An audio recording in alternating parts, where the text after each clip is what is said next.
I'm Gina Gotthilf, a growth leader, tech entrepreneur, and investor. I was the VP of Growth at Duolingo for 5 years. I led growth at Tumblr in many countries, and I co-founded Latitud, a top VC fund in Latin America. I'm also the co-founder at Outsmart, and now your host at Unplannable by Outsmart.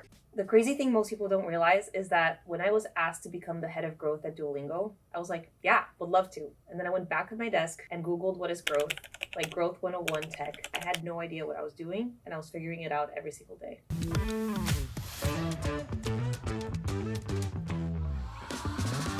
Welcome to Unplannable, the podcast for people whose lives did not go according to plan, or they were not supposed to succeed, and they're killing it anyway. Join me for the behind the scenes of how people got amazing jobs and careers, even though they didn't go to the perfect school, they didn't choose the perfect major, they didn't have the perfect job after college, and honestly, they kind of didn't know what they were doing, but they figured it out as they went. Like everyone else has a map, but you don't? Great, you're in the right place. No plan, no problem. Welcome to Unplannable. Okay, Gina, what's your story? I majored in philosophy. I actually went to the same school as Steve Jobs and dropped out like him, which is kind of like, I'm making a joke about the fact that I dropped out, but also I'm kind of mentioning that I followed in the footsteps of Steve Jobs. I also co-authored a neuroscience study and then worked with famous brands like Louis Vuitton, Moet Hennessy, Estee Lauder, and MAC Cosmetics from a marketing perspective until getting hired by Tumblr, where I led growth in Brazil, Chile, and Argentina, and was actually their only LATAM representative for a while. This all happened before I got hired by Duolingo, where I was their VP of Growth and Marketing for the first 5 years. I was a part of the executive team, and I helped make a lot of the big decisions that led the company to where it is today. It was a really wild ride. After that, I worked on a presidential campaign here in the US, something I never thought would happen for a Brazilian like me, and then I started my own venture capital firm, which is actually doing quite well. Today, I'm the co-founder of Outsmart, a new ed tech where I've joined another executive from Duolingo. We've raised a lot of millions of dollars from top VCs and are working on transforming education around the world.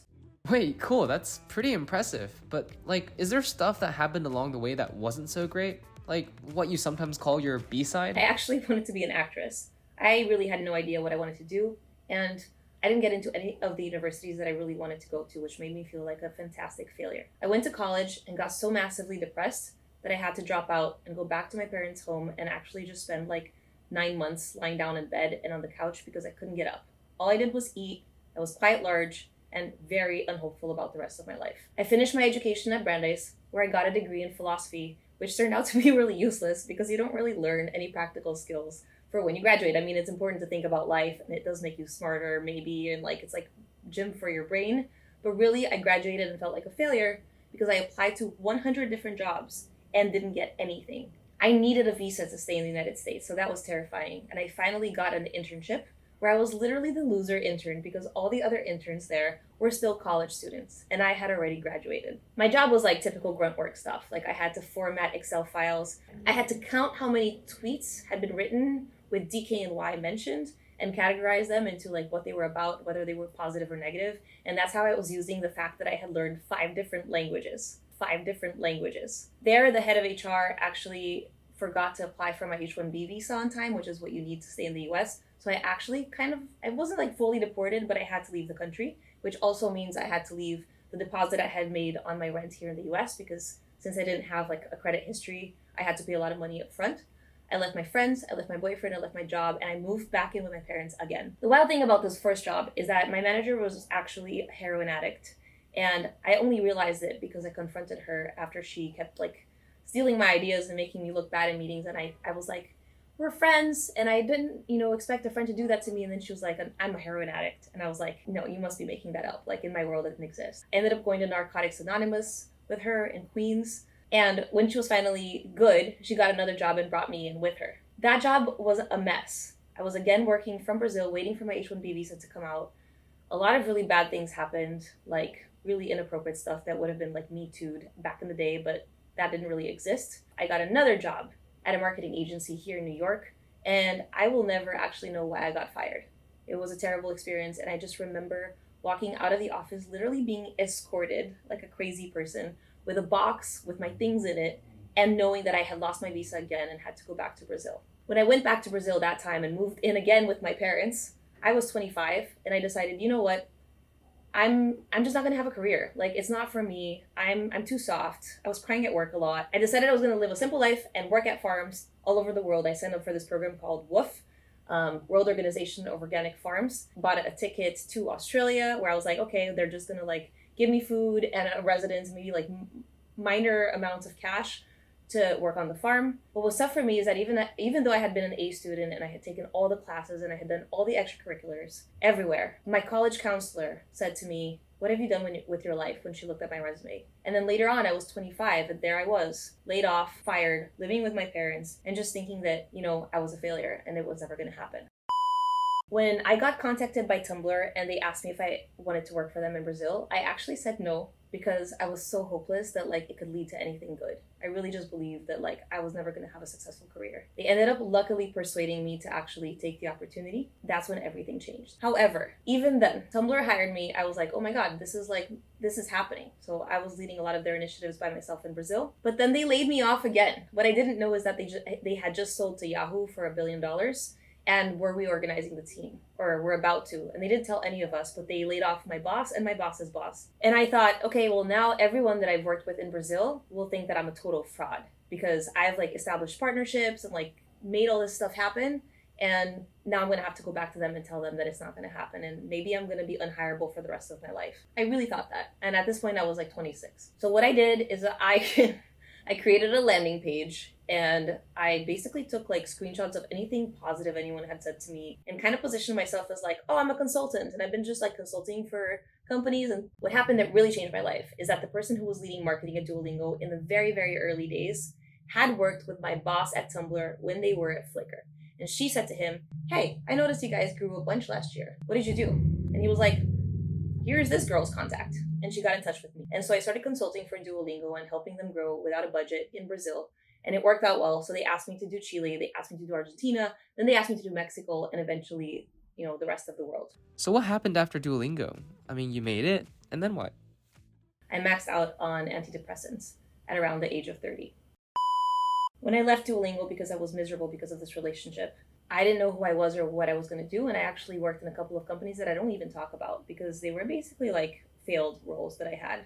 And they just don't show up on my resume. After a very tough relationship of 8 years with someone who fit exactly into that box, I realized that what I really needed at the bottom of the Maslow's pyramid was safety. And the things that I was thinking I needed were at the top of the Maslow's pyramid. But my bottom was like completely empty, so it stood on nothing. And it was a huge aha moment for me when like I went and decided to like try to figure out what my values were by like literally looking up values on Google and then like trying to highlight which ones mattered to me the most. When I realized that what I thought I needed versus what I wanted were completely inverted. And the things I thought I needed were like, someone that I would admire, who made a lot of money, who was super successful and like, was just like really like my knight in shining armor. What I really needed was emotional support, someone who was there every day, someone I could rely on, someone who loved me, someone who told me that they loved me, someone who made me feel safe, someone who I could wake up to every day and would keep the day lighter than if I was by myself. I worked on the Mike Bloomberg presidential campaign, which is awesome, but you can also argue that that was a failure because I was there for like 3 months and he did not become president. And the rest is still writing itself. Have you ever felt completely lost or like your life was over? I felt super lost after college because I couldn't find a job. I felt super lost when I lost my visa, when I got laid off, and when I got fired. I felt lost after leaving Duolingo. I joined some companies that weren't a good fit for me, and I felt like I was a failure. And to be honest, one of the hardest things was that one of my biggest success stories happened while I was also dating my boss, and I got engaged to my boss. I felt lost because I wondered a lot whether my successes were truly mine or if it was because I was with him. And I knew other people questioned that too. Has your perception of what success means changed over time? When I was a little girl, I imagined myself walking with a briefcase, like a really pretty dress, and I would think like, wow, I made it. I'm working for like a really big corporation. I thought that if I ever made a 6-figure salary, I would have made it. Then one day I thought that if I had $1 million, I would have made it. I thought that if I had a VP title, I would have made it. The bar just keeps going up and the goalpost just keeps moving. I actually tell ChatGPT way more than I probably should. I tell it everything about my life. And yesterday I prompted it with a question that was like, what's the truth about me that you think I might be ready to hear? And it said to me, you're a lot closer to being the person that you want to be than you think you are. And at first I was like, okay, ChatGPT, thanks for the fortune cookie advice, but like, what do you actually mean? And it told me, you're constantly moving the goalpost, but not like in a positive way that makes you more ambitious, just in a way that like prevents you from ever actually being happy. And I was like, okay, how so? And it was like, well, you set goals for yourself and then you accomplish them, but then you find ways to be like, well, it's not really an accomplishment, or like, I'm not quite there yet for absolutely everything. So like, you wanted to start a venture capital fund. You did. You actually raised 2 funds and invested in a lot of cool startups. But you're like, well, we have to wait 10 years to see how it actually does. You wanted to be a VP at Duolingo. You were, and you led the company from 3 million to 500 million users without a budget. And still you're like, well, but I don't know if like I was actually successful or just lucky and like with people that were really amazing. You wanted to start a podcast, and you did. And now you're like, well, but it hasn't reached X downloads. Even with this new startup, you've raised a lot of money from very well-known VCs, you've hired an amazing team, and you've accomplished really crazy milestones for 1 year. But still, you're like, well, we're gonna have to wait 10 years because most startups fail. And maybe I'm Elizabeth Holmes from Theranos 2.0. It's a joke, I promise I'm not. Our idea of what success looks like is often based on social media or what we see in movies. But not only is that inaccurate, it's not true for the majority of people in the world, and it changes all the time. What do you think about your career so far? Like, do you think you're successful? The hardest truth I've learned about careers is that I think for a lot of the population, careers are not a thing. People don't have careers anymore. You have jobs, or you have like multiple careers. I've had roles that led me to the next role, and I would have never imagined that I was going to get there because I had to take that step in order to see that opportunity even present itself. There are people who are like growth leaders and that's what they do. But now I'm like kind of a growth leader and kind of a VC and kind of an operator, and I'm constantly changing what I'm doing, and that's my career. It's just my story. The other really hard thing that I learned about careers, or just in general, is that it really matters what people think about you. And I don't mean to say like, oh my God, people are like paying attention to what you wear or what you do, but knowing how to position yourself and how to sell yourself and how to actually tell your A side really matters, sometimes just as much as knowing how to do the job. The thing is that in my day-to-day, I don't feel successful at all, no matter what it looks like to other people. You got so many opportunities, like a photo with Obama or leading growth at Duolingo. What about the rest of us who don't have any of those shiny things on our resumes yet? How would we find those open doors? Now that I've met Obama and led growth at Duolingo to 500 million users, and I have Tumblr and this VC and whatnot, like, it's crazy how many doors are open just because people believe that I have the capacity to do things. Early in my career, when I didn't have that, I learned how to start telling that story. I went to my college counselor at Brandeis at college, and she looked at my resume and said, what have you done with your life? And it was mortifying because like I've been like striving to be an A student and doing like all the classes and all the extracurriculars my whole life. But she was right, like, what did I have to show for myself? I also think she was a little bit unnecessarily harsh. I cried a lot. But what I realized in that moment cynically is, oh, it doesn't matter what I know and what I can do. It matters what other people think. So I was like, you know what? I'm going to give the people what they want, and I'm going to formulate my resume in a way that makes me look impressive. So I was like, okay, well, what sounds impressive? You know what? If I work at a neuroscience lab, I bet that's going to make me sound super smart. So literally I went and got a job at a neuroscience lab. If I write features for the school newspaper, now I have like a portfolio of things I've written. So I went and I did that. And I started positioning things and even making choices about what to do with my life based on how I thought it was going to be perceived by outsiders. None of it was a lie. It was just understanding how to sell myself so that other people are willing to open doors that then allow me to prove myself and do things that I can then put on my resume as well. It sucks because there's a lot of brilliant, capable people out there who just don't know how to talk about themselves and are not going to get opportunities they deserve. What does figuring it out mean to you now? Figuring it out means not giving up. It means believing even a little bit that you are capable of something and working a little bit today just so that you're a little closer to it tomorrow. I feel like it's too late to change course. What's your advice? I know people who are changing careers now. I'm almost 40. I have technically changed careers so many times, and I have fallen on my face and messed up and thought my life was over so many times. It's not. You just have to get up and do the next thing so that you can get to the next step. That's it. That's the only thing you can do. Honestly, I can't think of an age where it's not appropriate for you to say, you know what, I actually don't really like the path I'm on. I want a different path, and then working towards that. When I was in my late 20s, I remember telling my boss, and my ex-fiance that I was really interested in studying engineering because I wanted to be able to build my own apps. And he told me, like, don't bother, like, marketing is your thing, just stick to it. And I was in my late 20s. Like, if I had actually done that, I would now have like 10 years under my belt of engineering stuff. Like, just go for it. Just challenge yourself and learn stuff, even if it feels like you're too old, because that number doesn't exist. Also, these like planned dates that we have for ourselves, like when I turned 30, I cried because I was like, I don't have a family. I haven't made it. They're completely fictitious. Like, some people just start becoming successful after they're 40, 50, 60. You just need to figure out the next step and be able to pay your bills and keep your sanity. For me, that means working out every day and meditating, but like working out like 20 minutes a day and meditating 10 minutes a day, just so that it's part of my routine and I'm not losing my mind.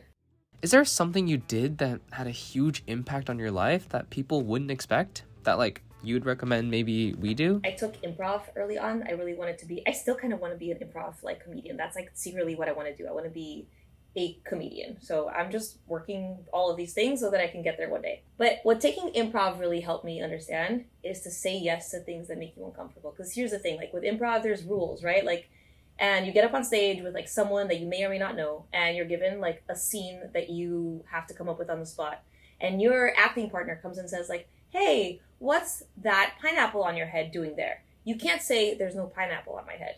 You have to say, oh, and then like go on with that story. You have to say yes. We're very ready to say no because we think we're not ready for things, but sometimes you need to do the things so that you become ready for them. And that's how you open doors. I've always had a very say yes mentality, even to things that I wasn't comfortable with. First of all, when I was invited to lead Tumblr's growth, I had no idea what I was doing.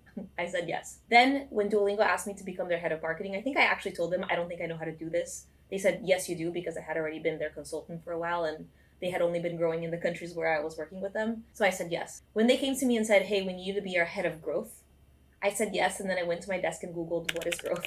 Like Growth 101 tech. I had no idea what I was doing and I was figuring it out every single day. What's something people wouldn't know about you if they didn't follow you on social media or this podcast? There are days when I actually feel like I'm super confident, but then there's days when I feel like I don't know anything and I shouldn't be here. I often get asked like, okay, well, how can you lead with such confidence when you're figuring things out every day? And the truth is, I'm not leading with confidence. Part of me is faking it. Part of me is telling me that I'm confident. And again, you just have to wake up and show up to work and lean on the things that give you energy. Every week I have one opportunity where I speak to someone and they tell me that like I said something on some podcast that really like changed them. Or I get to work with people on my team who are able to evolve in a way that's visible, and I feel really good about the fact that I was able to contribute to that. Most people aren't as confident as they seem. And the people who are as confident as they seem probably shouldn't be. What's one thing you wish you could go back in time and tell Gina in her early 20s? If I could talk to my younger self, like in high school or even in college, I wish I could tell them that like it's going to be okay. Obviously, things turned out really well.